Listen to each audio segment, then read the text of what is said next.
Hey all, welcome back to the channel. Today I'm going to show you how to remove, inspect and replace the power back door supports. So this particular vehicle has the power back door, so the supports have motors built in inside of them, but you can follow the same procedure to replace the supports on doors that are manually open. You just have to skip a few steps. So let's get in and get it done on this 2023 Toyota Sienna.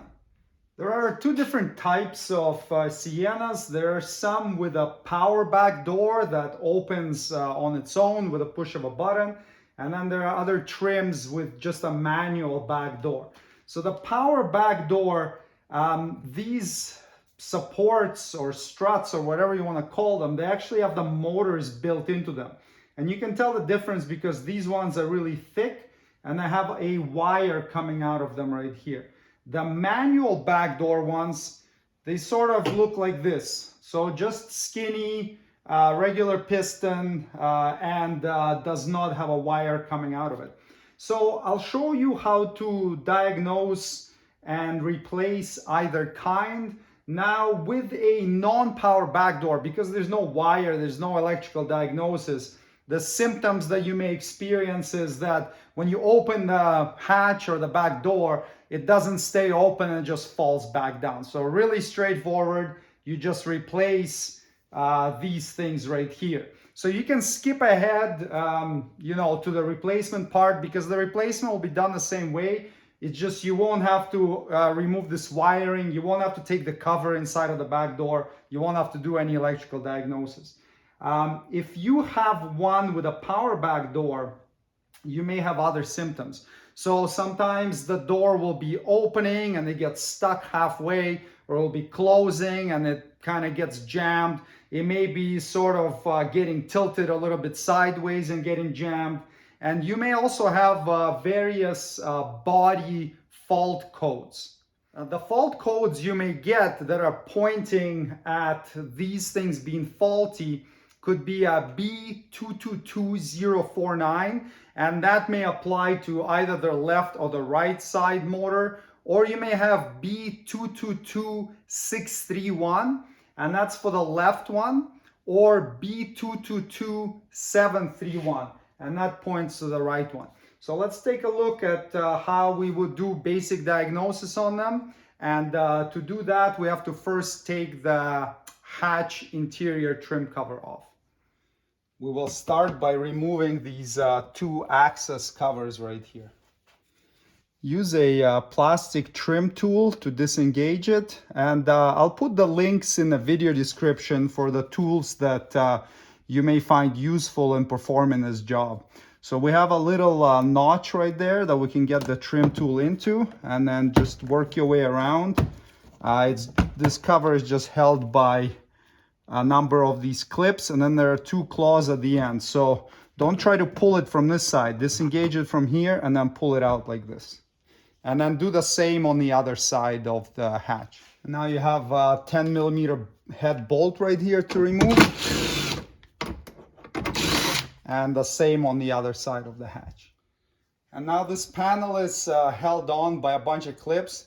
You just grab it anywhere through one of these openings and just gently disengage it and go all around and disengage all the clips. So you can see the red ones right there on the back side. That's what's holding it on. And then just check all the holes and make sure that none of the clips get left behind. Sometimes they stick in the holes, and then when you go to put the panel on, you won't be able to reinstall it because the clip will be preventing you. Well, you'll reinstall it, but it's not going to be done correctly. On the right side or the driver's side, it's this connector right here.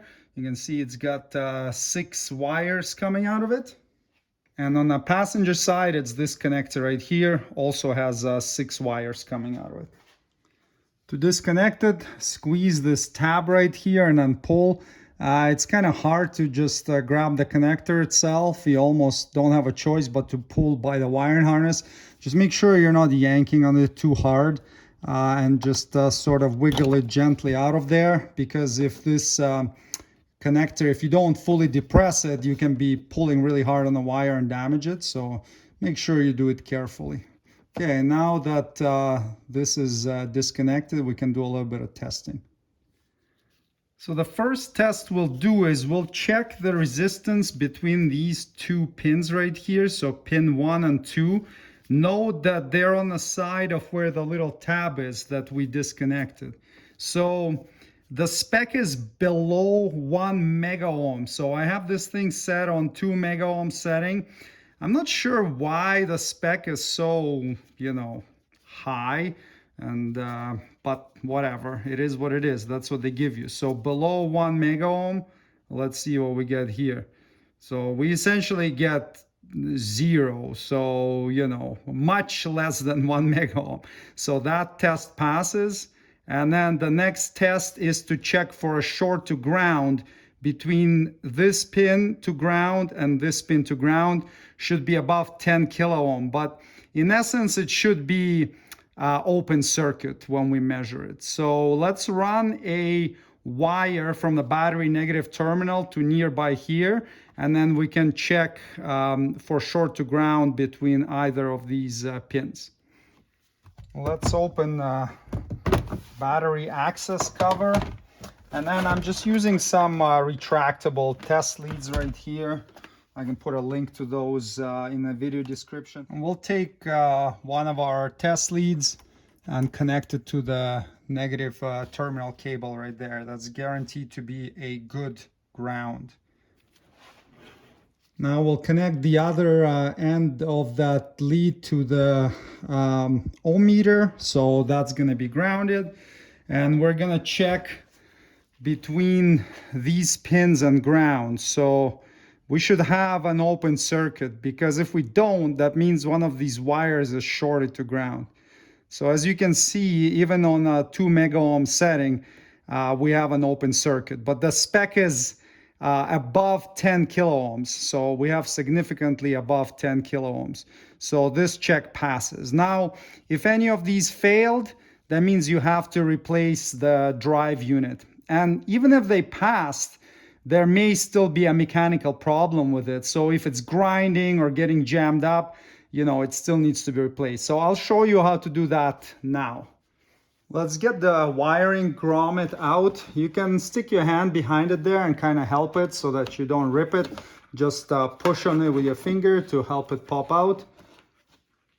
From this step, the process is the same whether you have a power back door or a manual back door, because now that the wiring is disconnected, you just need to remove the ends of the ball mounts and then take it off. But first we need to support the power back door with something, because generally one of these cannot support it. If you remove one, it may go and close on you. So you need like a piece of wood or a broom handle or something to prop it open. Alternatively, you could have a helper. I don't have a helper here, I'm by myself. But if you have somebody helping you, you can have them also support it while you're replacing this. I'm going to use an axle stand, and yes, I know it's a bit of an overkill, but it's very convenient. And it's going to make sure that this thing doesn't collapse on me. Now you need to lift up and remove the C-clips on either side. Be careful that, first of all, that your screwdriver doesn't slip and scratch the paint, or this doesn't pop off and fly in your eye. Or when you remove this, the shock doesn't swing down and hit the body and damage it.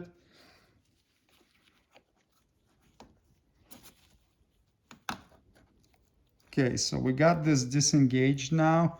You see it's lifted up. You can see a little bit better from the side.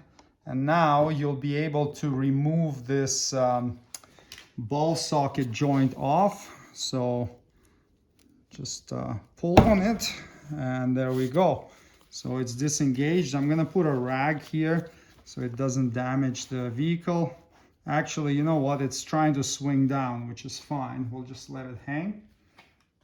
It's conveniently hanging like this right now. We can take the top mount off as well, or I guess it's the bottom mount when the door is closed, but it's the top mount when the door is open.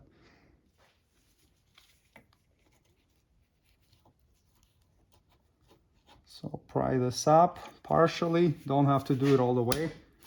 Pop back.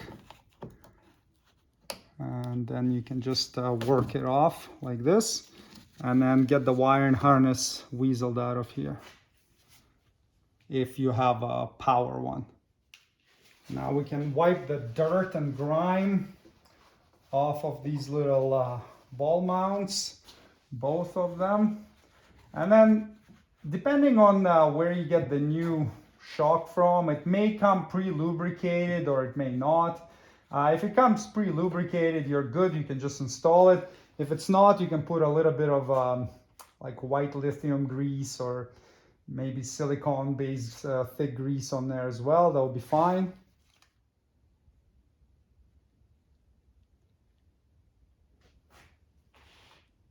Like that. I'm reinstalling my original motor because there's nothing wrong with it. I'm just doing this to demonstrate to you how the job is done. So we'll need to pop these C-clips back in. So just make sure they're fully in like that, because otherwise it's not gonna clip on. So do that to both sides. And also just make sure that the C-clip is centered. So if it's moved over to one end, just center it like this so that it slides on there nicely. Now, if we have the powered one, we'll get the wire back in there and then just install until it clips, and make sure it doesn't come off when you tug on it a bit. Well, that's good. And same over here. You may have to lift up on the door just a little bit in order to line up the balls, because it may not be fully lined up, so that's good. Okay, and then this is engaged as well. So if you have the non-powered support, you're done here. You don't need to do anything else. You've just replaced it. For the powered one, feed the wire through, and then just work this grommet until it's fully engaged, like that. And now you can reconnect the connector, insert it until it makes a click sound, like that. So when I press the closer button, it just beeps at me. So it's unhappy about something right now, likely because we disconnected it. So we just need to reinitialize the power back door. So in order to do that, we just manually close it fully, and that should initialize it. So let's try it. Go slow and just manually close it.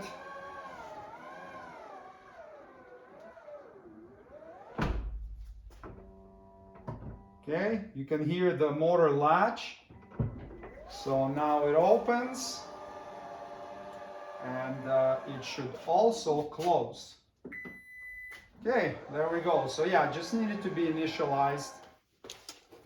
To install this cover, just again double check that none of the clips were left in the body of the vehicle. If any are left there, remove them with a clip remover and reinstall them back into the cover. And then just line the cover back up nice and level.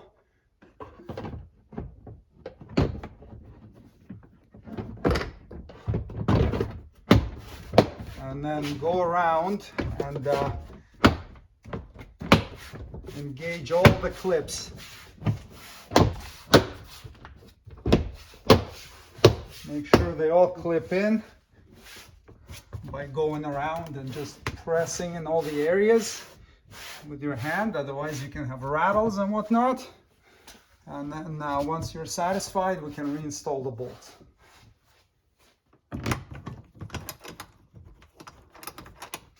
They don't give a torque spec on these, but around 4-5 foot-pounds is plenty.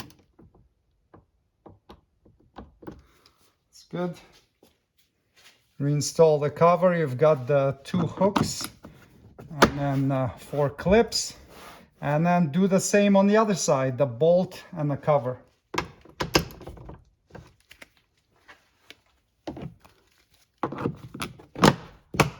And there you go. All done. Thanks for watching. Subscribe if you'd like to see more Toyota Sienna maintenance and repair videos. See you next time. Cheers.